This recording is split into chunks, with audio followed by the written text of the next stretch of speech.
আগামীকাল মহান বিজয় দিবস।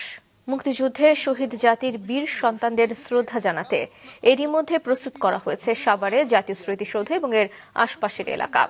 সাভার প্রতিনিধি সৈয়দ হাসিবের পাঠানো তথ্য এবং ছবিতে ডেস্ক রিপোর্ট। জাতীয় স্মৃতিসৌধ ধুয়ে মুছে পরিষ্কার পরিচ্ছন্ন করা হয়েছে। শেষ হয়েছে রঙের কাজ। রং বেরঙের ফুল দিয়ে সাজানো হয়েছে স্মৃতিসৌধ প্রাঙ্গণ। বিভিন্ন স্থানে লাল টবে শোভা পাচ্ছে পাহাড়ি ফুল গাছ। লেকে নতুন করে রোপণ করা হয়েছে লাল শাপলা। মহান বিজয় দিবস উপলক্ষে 2 সপ্তাহ ধরে শতাধিক পরিচ্ছন্নতা কর্মী কাজ করছেন স্মৃতিসৌধ প্রাঙ্গণ ধোয়া মোছা আর সাজসজ্জায়। এ কাজ শেষ করতে গত 8 ডিসেম্বর থেকে 15 ডিসেম্বর পর্যন্ত দর্শনার্থীদের প্রবেশ বন্ধ রাখা হয়েছে। পুরো স্মৃতিসৌধ কমপ্লেক্সকে ধুয়ে মুছে পরিষ্কার পরিপাটি করা, ফুল দিয়ে সাজানো, রং তুলির কাজ, সিসি ক্যামেরা স্থাপন, লেক সংস্কার সহ সকল কার্যক্রম সম্পন্ন করেছি।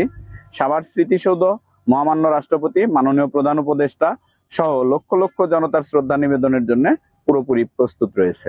16 ডিসেম্বর সূর্য ওঠার সাথে সাথে সাভার জাতীয় স্মৃতিসৌধে শহীদদের প্রতি শ্রদ্ধা জানাবেন রাষ্ট্রপতি, প্রধান উপদেষ্টা সহ উপদেষ্টা পরিষদের সদস্য, কূটনৈতিক ও যুদ্ধাহত মুক্তিযোদ্ধারা। এ সময় তাদেরকে দেওয়া হবে 3 বাহিনীর গার্ড অব অনার।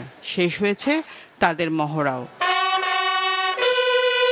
স্মৃতিসৌধ এলাকায় নেওয়া হয়েছে কঠোর নিরাপত্তা ব্যবস্থা, জানান ঢাকা রেঞ্জের অতিরিক্ত ডিআইজি। যারা এখানে যাবেন ভিভিআইপি তাদের নিরাপত্তাটা মাথায় রেখে আমরা পুরো ব্যবস্থা গ্রহণ করেছি এবং এখানে সিসিটিভি কভারেজ থাকবে, সিসিটিভির কন্ট্রোল রুম থাকবে এবং আমরা ডিএমপির সাথে সমন্বয় করেছি, গাজীপুর মেট্রোর সাথে সমন্বয় করে আমরা ব্যবস্থা নিয়েছি এবং ভিভিআইপি এখান থেকে যাওয়ার পরেও যাতে একটা ভালো সুশৃঙ্খল পরিবেশ থাকে, নিরাপত্তা থাকে, সে ব্যবস্থাও আমরা রেখেছি। রাষ্ট্রপতি ও প্রধান উপদেষ্টা শ্রদ্ধা নিবেদনের পর সর্বসাধারণের জন্য জাতীয় স্মৃতিসৌধ উন্মুক্ত করে দেওয়া হবে।